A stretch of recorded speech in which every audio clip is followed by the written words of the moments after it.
Halo semuanya, nama aku Daisy dan selamat datang di kukuku.com lifestyle dan entertainment, di mana biasanya aku akan ngomongin tentang health, wealth, and style. Nah, sekarang rencananya kita mau hunting untuk garage sale. Jadi garage sale itu kayak tradisi di sini. Mereka jual barang-barang yang nggak mereka gunakan lagi. Jadi intinya barang bekas dan mereka ataupun baru yang mereka nggak pernah pakai, intinya gitu. Dijualnya harganya tuh murah banget ya, paling mahal mungkin 100.000 paling mahal.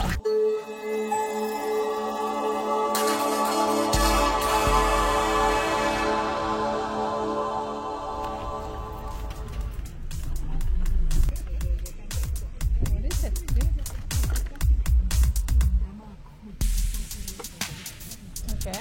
Clap it on, and it's infrared. So you heat those in the pan here. Okay. From this will also be cool hot.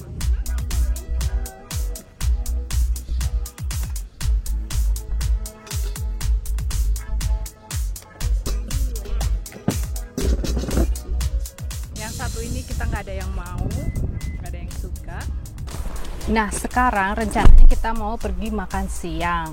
Katanya deket-deket sini ada yang namanya The Best Sandwich Smoked Beef, something like that. Pokoknya intinya daging asap yang terbaik gitu kan. Nah, walaupun sebenarnya kita itu bukan pemakan daging-dagingan, tapi kalau dibilang terbaik di Kanada, sudah pasti dong kita akan cobain.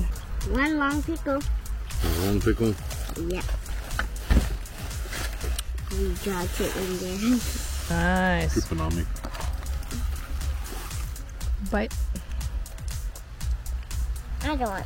Let's try the best meat sandwich. Ooh. Smoked meat. Yummy. Enak banget. Yummy. Tradisi garage sale ini dilakukan setiap tahunnya, biasanya dimulai dari musim panas sampai ke musim gugur. Nah, kemudian apa saja manfaatnya? Untuk seller atau penjual, salah satu manfaatnya itu adalah daripada barangnya dibuang, ditaruh di jalan, biasanya gitu ya. Aku sering banget lihat di jalan itu mereka taruh barang-barang bekas mereka, dari mulai kasur, terus kursi, dan lain-lain. Jadi daripada barangnya cuma ditaruh di pinggir jalan gitu, mereka lebih baik melakukan garage sale alias dijual di depan garasi mereka yang tanpa biaya ya. Jadi nggak pakai promosi segala macam, terus tanpa pajak juga. Jadi intinya dapat duit ya, nggak hilang barangnya. Kemudian yang kedua, biasanya orang-orang di sini itu orangnya nggak mau ribet, mereka nggak mau berurusan dengan pihak ketiga yang menjualkan barangnya atau harus ngurusin dijual online. Mereka itu orangnya nggak telaten, nggak kayak orang Indonesia. What's the date on the penny? 1998, Canada, ya. Yeah. Little things like this sometimes they can be gold. They can be gold. You just don't know. You have to know. Things like this can be gold.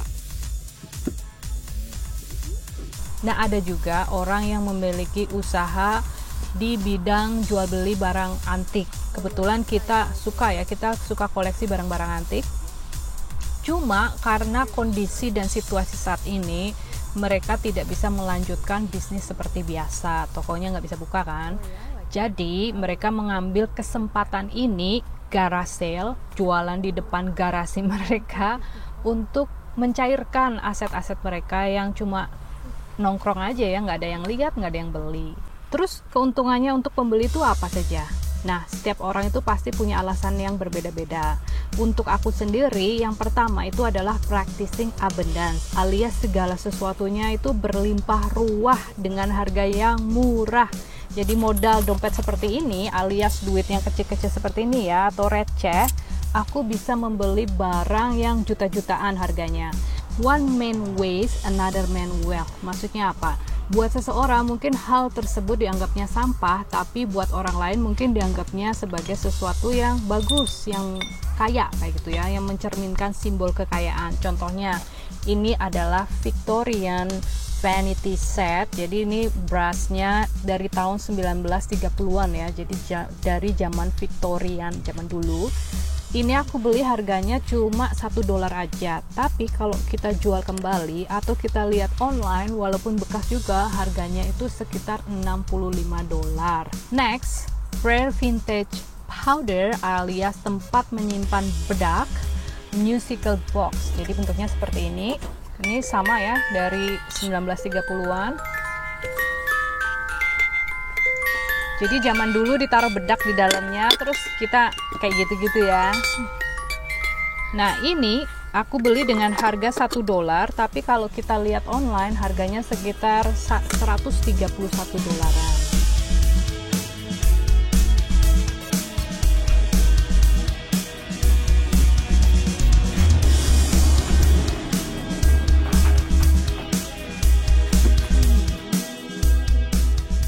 Selanjutnya adalah cookies tin atau tempat menyimpan kue kering. Aku beli 3 item dengan harga $1.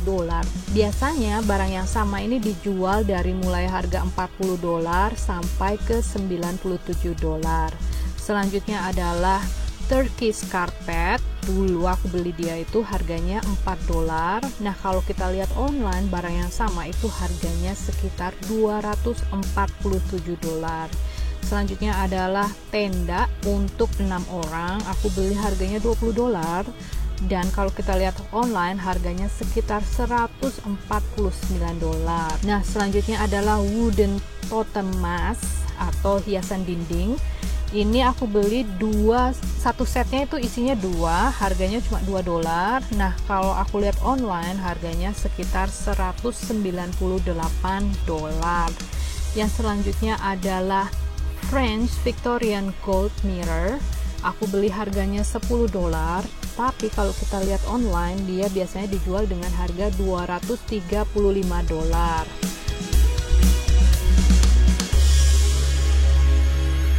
Yeah, this is all nice.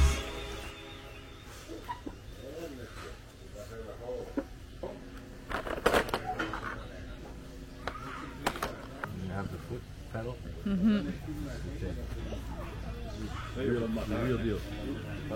Sebenarnya masih banyak banget barang yang tidak aku sebutin di video ini. Biasanya mereka itu adalah barang antik yang kebanyakan orang itu dapetin barang tersebut dari warisan. Makanya mereka nggak aware atau nggak sadar bahwa ternyata barang yang mereka jual cuma $1, $2 itu sebenarnya memiliki value atau harga yang jauh lebih mahal dari $1 mereka itu kan. Seperti contohnya silver spoon dari Nevada. Jadi ada yang cuma berlapis silver, ada juga yang campurannya banyak sekali. Jadi silver sama nickel di dalamnya. Nah, seperti yang kita tahu, kalau kita makan segala sesuatu menggunakan silver itu kan sama aja semua makanan kita itu menjadi bebas bakteria. Jadi silver itu dikenal sebagai antibakterial ya kan. Makanya di sini biasanya anak kecil itu segala sesuatunya terbuat dari silver, dari mulai sendoknya, mangkoknya, gelasnya, semuanya. Karena anak kecil kan masih sensitif, digestive sistemnya itu masih lemah ya, belum sekuat orang dewasa. Nah, kemudian silver itu juga kita gunakan waktu kita punya skincare company. Airnya kita menggunakan air dari campuran silver yang dinamakan colloidal silver. Silver ini membunuh segala macam penyakit guys. Di Europe itu banyak digunakan, tapi nggak tahu ya di the rest of the world sepertinya dipakai untuk zip. Nah, jadi sendok sama garpu ini kita gunakan sebagian lagi kalau kita mau jual kembali itu kita akan menghasilkan uang sekitar $600 karena per bijinya itu jadi harganya sekitar $24, yang paling murah sekitar $12. Nah, sebagiannya lagi yang memiliki kandungan silver lebih tinggi itu dinamakan sebagai junk silver. Nah, buat teman-teman yang aware dengan apa yang terjadi saat ini di dunia, pasti juga aware dengan apa yang terjadi di dunia perekonomian. Jadi, rencananya kita akan menggunakan junk silver ini sebagai salah satu kemungkinan atau possibility untuk bertukar ya, barter. Intinya kayak gitu.